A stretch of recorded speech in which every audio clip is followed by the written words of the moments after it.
My name is Abayomi Azikiwe. I live in the city of Detroit. And today I want to talk about the war on Africa, U.S. imperialism and the world economic crisis. Subtitled Mineral Resources and the Quest for Strategic Advantage Guides Western Foreign Policy on the Continent of Africa. Now, for more than 2 decades, the United States and the Western European imperialist states have been escalating their military interventions in Africa, as well as other geopolitical regions of the world. Now, this has been taking place during the so-called post-Cold War era, with the collapse of the Eastern European socialist states and the Soviet Union during the period between the late 1980s and 1991. Now, Africa was viewed during the period after the Second World War as an ideological as well as a political battleground between the emerging national liberation and socialist movements on the one hand, and the imperialist states led by the United States on the other hand. One major outcome of World War II, of course, was the consolidation of the economic and political hegemony of Washington and Wall Street. Now, during the Second World War, the U.S. established military outposts in Algeria, in Libya, and in Liberia. After 1945, the struggle for national independence in Africa, in the Middle East, and Asia, of course, would accelerate. In Latin America, even though an independence struggle was waged in the 19th century, the phenomenon of neocolonialism became the dominant character of relations between the states in South America and the U.S. In the Caribbean, the struggle for genuine independence was waged from the 19th century through the 20th century in Cuba, in Puerto Rico, in Haiti, in the Dominican Republic, Jamaica, Trinidad, Tobago, Guyana, and other territories. In the U.S. itself, with the advent of the Cold War, from an ideological standpoint, as well as political repression under McCarthyism, perspectives and political organizing around Africa became highly contentious arenas of struggle. For example, the Council on African Affairs, which used to be based here in New York City during the period of the 1940s and 1950s, as well as the Civil Rights Congress here in New York City, which presented that petition by William Patterson, We Charge Genocide, in 1951, before the United Nations. And of course, the Council on African Affairs did a lot of support work around South Africa in the 1940s. During the 1946 Rand miners' strike, they held a huge meeting at Madison Square Garden, I believe, that drew at least 10,000 people. Under the leadership of people such as William Alpheus Hunton, W.B. Du Bois, as well as others who were involved in the Council on African Affairs. Now, the United States government came down harshly on the Council on African Affairs as well as the Civil Rights Congress, beginning in the late 1940s and early 1950s. Of course, we may remember that in 1949, there were a series of peace conferences that were held internationally. And Paul Robeson and W.B. Du Bois spoke at these conferences, and of course they said that African Americans should not go to war against the Soviet Union, they should not go to war against China. And of course, when they came back to the United States, they came under tremendous pressure. In 1950, Robeson's passport was seized. W.B. Du Bois' passport was seized also in 1950 as well as Shirley Graham Du Bois, who later married W.B. Du Bois, and many others. William Alpheus Hunton went to prison. The Council on African Affairs was driven out of existence, as well as the Civil Rights Congress. Now, W.B. Du Bois and Shirley Graham Du Bois, both leading figures in the Council on African Affairs, as well as the Civil Rights Congress, were persecuted in the early 1950s for their interventions in the movements for world peace and solidarity with African liberation.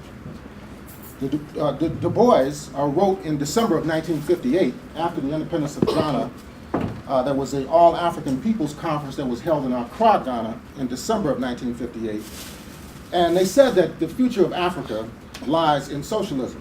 Now, Du Bois said that, quote, Africa, ancient Africa, has been called by the world and has lifted up her hands. Africa has no choice between private capitalism and socialism. The whole world, including capitalist countries, is moving towards socialism, inevitably, inexorably. You can choose between blocs and military alliances, Du Bois said. You can choose between political unions. You cannot choose between socialism and private capitalism because private capitalism is doomed, unquote. This was written in 1958. Well, of course, we see today that capitalism all over the world is in deep and what I feel terminal crisis. Now, what are the implications of U.S. dominance in the world imperialist system after World War II? Later, during the 1960s, when the various national liberation movements and independent African states embarked upon the armed struggle, the armed phase of the African Revolution as a necessity to fight the U.S. as well as NATO-backed colonial and settler colonial states, Pan-Africanist and socialist strategist Dr. Kwame Nkrumah identified U.S. imperialism as the major force in the movement for genuine territorial sovereignty on the African continent. He pointed this out clearly in a book entitled Neocolonialism, The Last Stage of Imperialism. He also pointed it out in a small book called The Handbook of Revolutionary Warfare that was released in 1969. The book Neocolonialism was released in 1965. Of course, when Nkrumah published the book Neocolonialism in 1965, G. Menon Williams, who was the former governor of Michigan and who was the Undersecretary for African Affairs under the Kennedy and the Johnson administrations, wrote a letter of protest to the Ghana government. And I believe about 4 months later, Dr. Kwame Nkrumah was overthrown at the aegis of the CIA. Many people felt that was the case at the time.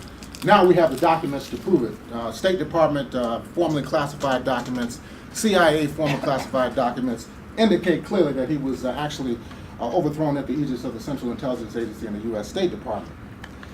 Now, continuing, Nkrumah wrote that the modifications introduced by imperialism and its strategy were expressed through the disappearance of the numerous old-fashioned colonies, owing exclusive allegiance to a single metropolitan country, for example, Britain, France, Portugal. Portugal, of course, being a part of NATO. They supplied a lot of the weapons against the revolutionary fighters in Guinea-Bissau and Mozambique and Angola during the 60s and 70s. And, of course, through the replacement, Nkrumah says, of national imperialisms by a collective imperialism in which the USA occupies a leading position, unquote. We saw that clearly in Libya. We see it in Somalia. We see it in other geopolitical regions throughout the world. And Nkrumah continued noting that, quote, the U.S.-European post-war alliance not only enabled the United States to benefit from the advantages of the European market, which had hitherto been largely closed to its penetration, but also opened up new horizons in Asia, Africa, and Latin America, where the USA had already superseded European supremacy and established neocolonialist domination. The militarization of the U.S. economy, based on the political pretext of the threatening rise of the USSR and later the People's Republic of China as socialist powers, enabled the USA to postpone its internal crisis, the first during the Hot War of 1939 to 1945, known as World War II, and then during the so-called Cold War, which in essence has been in effect since 1945. Even though they told us otherwise 2 decades ago that the Cold War was over, that there would be a so-called peace dividend, but of course they found new enemies. Now the postponement of these internal crises has apparently run its course in the Western capitalist systems. Imperialist war can no longer delay the impact of the inherent failures of capitalism related to its incapacity to provide housing, jobs, medical services, education, municipal services to the majority of its own people within the capitalist states themselves. We see this all over the United States right now. Where I'm from in Detroit, we've lost hundreds of thousands of jobs. The city has been placed under emergency management. The education system is in shambles. Public transport is almost nil. And it's not just Detroit. Philadelphia, they're closing schools. In Chicago, they're closing schools. Here in New York City, they've closed schools. So it's a nationwide phenomenon. Nonetheless, in its destructive character, imperialism continues on the path of endless war and the pursuit of ever-rising rates of profit. Since the advent of the first Gulf War in 1990 and 1991, going through the occupation of Somalia, which was led by the United States between 1992 and 1994, through to the failure of U.S. policy in Egypt, to the second occupation of Somalia, through proxy between 2006 and up to the present, where in the aftermath of the war on Libya and the imposition of sanctions against Zimbabwe and Sudan, the capitalist system in the West continues to decline economically. Despite the over-militarization of the U.S. economy, still the economy inside the United States is failing. No matter how many Central Intelligence Agency field stations are constructed, and they have them in Somalia, They have them all over Africa. And drone attacks are carried out throughout Africa. We've seen the construction of a drone station in Niger. They've been carrying repeated drone attacks out in Somalia, as well as other parts of Africa. Washington has not been able to address the rising rates of poverty, joblessness, austerity throughout the capitalist states in Western Europe and North America. The U.S. ruling class, through its quest for mineral resources and strategic dominance, has focused a tremendous amount of attention on Africa and the so-called Middle East. The founding of the U.S. Africa Command in 2008 under Bush has been enhanced in its operations under the Obama administration. They've increased the funding for AFRICOM. AFRICOM has become even more aggressive in Africa as a result of the Obama administration. The first full-scale operation of AFRICOM was the War of Regime Change carried out against Libya in 2011 in cooperation with other European imperialist states and their allies. It is no accident that Libya has the largest known oil reserves in Africa and had under the Jamahiriya the highest living standards on the African continent. In Somalia, the CIA and AFRICOM has been involved in propping up the Ethiopian occupation and the latter transitional federal government in Somalia. And this AMISOM operation in Somalia is largely a U.S.-controlled military operation which is financed by Washington and provided with political intelligence and diplomatic cover. Somalia is the source of oil as well, and other strategic interests for imperialism, and both the United States and NATO have large-scale naval vessels off the coast of the Horn of Africa nation in the Gulf of Aden. The intervention into Somalia of the Kenyan Defense Forces in 2011 had been planned by the Pentagon for at least 2 years. Despite efforts by Washington and its allies, the situation in Somalia is by no means stable. A French Special Forces commando unit attempts to free intelligence officials from Paris back in January, being held in Somalia, proved to be a disaster as Al-Shabaab wiped out the entire crew and eventually executed the leading commander of the failed raid. In Mali and Niger, the U.S. is backing up the French military intervention. The Pentagon had trained the Malian army prior to March of 2012, and it's largely responsible for the incapacity of the national military in Mali to address the Tuareg rebellion in the north. It was not the first Tuareg rebellion that occurred inside that West African state. They have been occurring since the early 1960s under Modibo Keïta.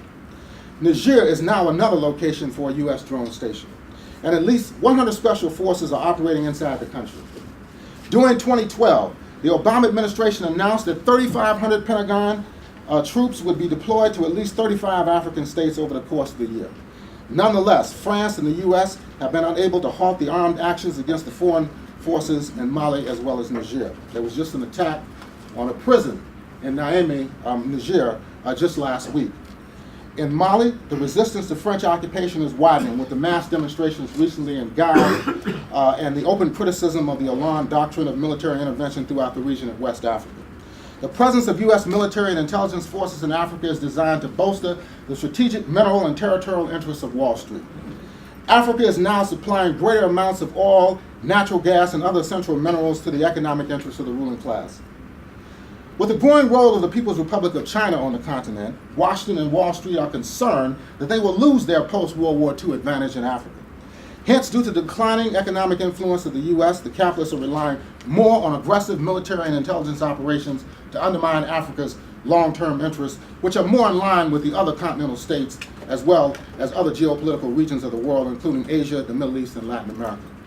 The advent of regional blocs, such as the Forum on China-Africa Cooperation, FOCAC, has served to provide the African Union member states with both economic and political alliances that are outside U.S. and European Union influence. In regard to China, the socialist states has provided direct economic trade and development assistance which is far superior to the traditional relations established by the imperialist countries which enslaved Africa and colonized Africa for centuries. FOCAC has held 5 summits since 2000, and this is paralleled by the fact that now China is Africa's largest international trading partner. China supported both Zimbabwe and Sudan when the U.S. and Britain sought to impose even harsher sanctions on these states through the United Nations Security Council. Zimbabwe maintains a, quote, look east policy, which has been significant in the survival of the Southern African state in the aftermath of its land redistribution program beginning in 2000 that prompted the West to enact draconian sanctions and regime change plots against the ZANU-PF government. The U.S. and Britain has sought to overthrow the National People's Congress government in Sudan through the partition of the country in 2011 and the ongoing conflicts in Darfur. Sudan, yes, okay, thank you. Sudan, prior to the partition, was the largest geographic nation state in Africa and is also an emerging oil-producing country with close links to China as well as Iran. Israel and the United States have bombed Sudan on numerous occasions because Khartoum does not support the Washington's foreign policy objectives in Palestine and throughout the Middle East. Uprisings in Tunisia and Egypt, Morocco, during 2010 and 2011 saw the U.S. attempting to manipulate these developments to maintain Cairo, Tunis, and Rabat in their own sphere of geopolitical influence. The government in Algeria, of course, was able to resist these efforts, while Libya faced an all-out onslaught that resulted in the destruction of the national infrastructure of the country, the theft of its foreign reserves, and the abolition of its leading role on the African continent. Other economic and political alliances have surfaced in the face over the last few years, which have impacted U.S. militarist policies towards Africa. The Southern African Development Community, SADC, has maintained support for Zimbabwe, which has been critical in its survival and economic recovery. The Africa-South America Summit has held 3 gatherings, the latest of which was in March, in order to enhance cooperation and to form a bloc against U.S. efforts to undermine anti-imperialist governments in Latin America and developing relations between Africa and non-Western regional entities. President Chavez wrote a letter to the Africa-South America Summit. It was more or less his last will and testament, saying that Africa and South America must unite to thwart Western attempts to maintain their control. Iran has also strengthened its relations with Africa and Latin America, causing serious concerns on the part of the U.S.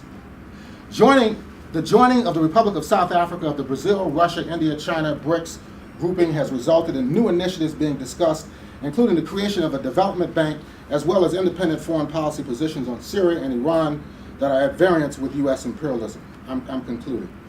The ferry of U.S. foreign policy towards Syria has been greatly determined by the role played on the part of Russia, Iran, China, Hezbollah, and southern Lebanon, along with other regional forces of the global south, who do not want another war of regime change in the Middle East.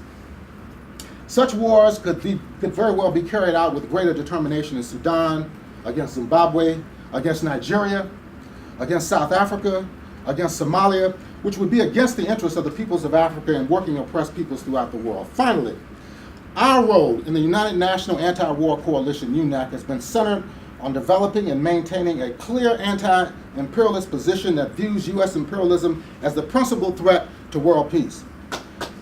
Africa is a focal point for the military interventions by the Pentagon, the CIA, and NATO, and the anti-war and peace movements in the U.S. must be concerned about these trends and take decisive actions to thwart them. UNAC, at its founding conference in Albany in August of 2010, unanimously passed a resolution opposing U.S. military intervention of any kind in Africa. We oppose the war of regime change in Libya and have gone on record against the French invasion and occupation of Mali. This coalition is by far the largest and most representative peace alliance in the U.S. We must build upon our successes in order to widen the organizations and groupings that we encompass so that we can further influence the anti-war struggle throughout North America as well as Western Europe. Through our efforts in solidarity with the peoples of Africa, the Middle East, Central and South Asia, Korea, the South Pacific, Latin America, and the Caribbean, we enhance the capacity of the 99%, to use the occupied term, to confront the owners of capital, who are the principal purveyors of death and destruction throughout the world. It will be through this unity of purpose and action that war and exploitation can be eliminated throughout the planet. Thank you so much.